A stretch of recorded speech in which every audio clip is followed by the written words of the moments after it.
Salam sejahtera Malaysia, denyut nadi suara rakyat bergema di channel ini.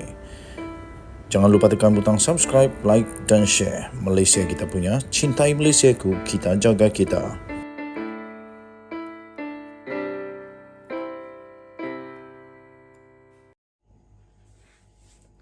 Salam sejahtera Malaysia, denyut nadi suara rakyat bergema di channel ini. Sebelum itu saya ingin tanya kamu satu soalan. Perlukah Nurul Izzah meletak jawatan daripada jawatannya yang sekarang ini tanpa gaji sebagai penasihat ekonomi, penasihat kanan ekonomi untuk Datuk Seri Anwar Ibrahim? Perlukah dia letak jawatan? Ataupun perlukah dia untuk menarik diri daripada jawatan tersebut?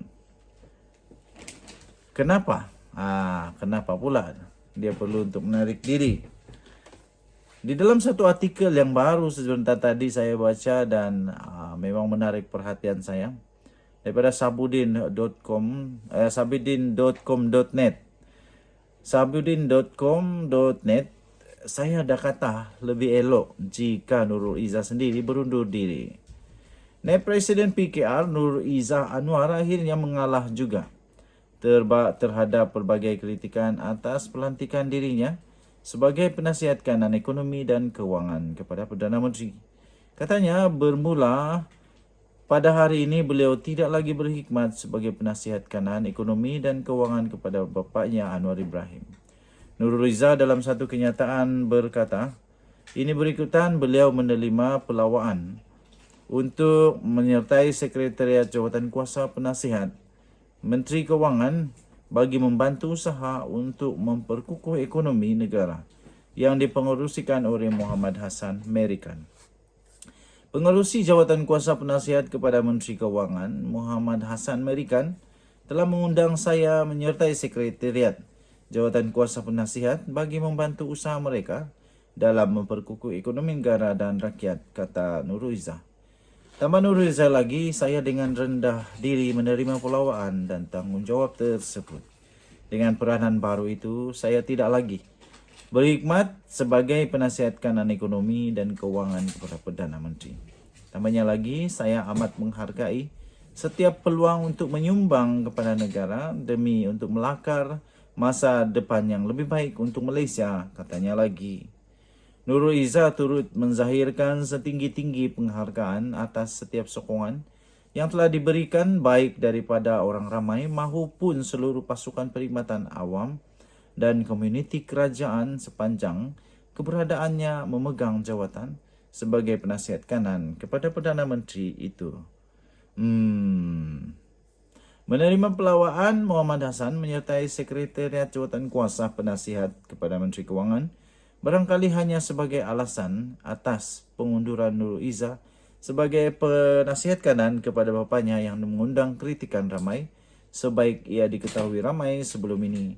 Rata-rata orang ramai kecuali pembodek dan pengampu tidak dapat menerima pelantikan itu kerana ia merupakan suatu amalan nepotisme yang terang lagi nyata. Walaupun Anwar cuba mempertahankan pelantikan itu dengan alasan anaknya tidak menerima sebarang gaji dan allowance atas jawatan tersebut. Meskipun dipertahankan dengan alasan tersebut, secara umumnya rakyat tidak dapat menerima pelantikan itu kerana konflik kepentingan tetap berlaku walaupun tidak dibayar gaji, selain membuka pintu fitnah dengan sengaja. Blog kini sendiri beberapa kali menulis tentang perkara itu, malah pernah untuk menyarankan agar Nurul Izzah mengundur diri sebagai langkah menyelamatkan keadaan serta nama baik bapaknya. Agaknya setelah berfikir panjang dan demi menjaga nama baik bapaknya, Nurul Izzah sedar juga akhirnya kesan buruk daripada pelantikan dirinya itu. Jika tiada pelantikan anaknya itu, Anwar tentu saja tidak menerima kritikan dan kecaman yang terbuka daripada orang ramai. Ia adalah kesilapan yang tidak seharusnya Anwar lakukan dalam tempoh belum pun sampai 100 hari menduduki jawatan Perdana Menteri. Walaupun pengunduran itu agak terlambat, ia bagaimanapun tetap lebih baik daripada tidak berusaha langsung untuk memperbaiki keadaan. Semoga kesilapan tersebut yang kini telah pun diperbetulkan dengan Nurul Izzah sendiri Mengundur diri adalah suatu yang berguna untuk Anwar pelajari dalam menempuh hari-hari mendatangnya sebagai Perdana Menteri yang masih panjang serta lebih banyak cabaran lagi. Menjadi pemimpin terutama Perdana Menteri selain menunaikan janji, sama pentingnya ialah tidak lupa dengan apa yang pernah diperjuangkan dan kita sendiri mengecamnya selama ini.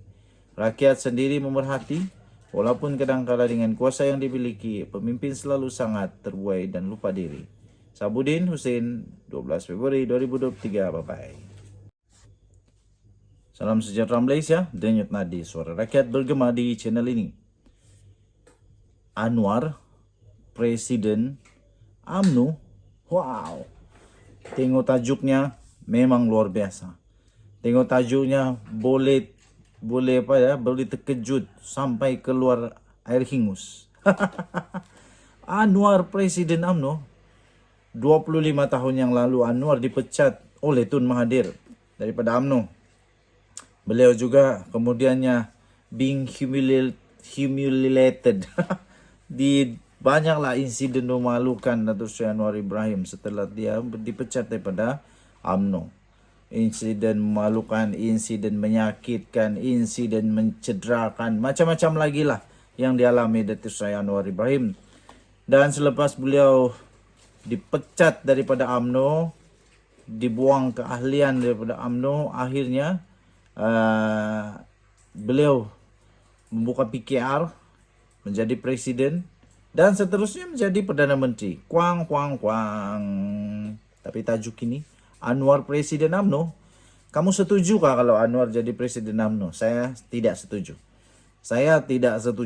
Sebab kenapa? Perjuangan UMNO dan perjuangan PKR tidak sama.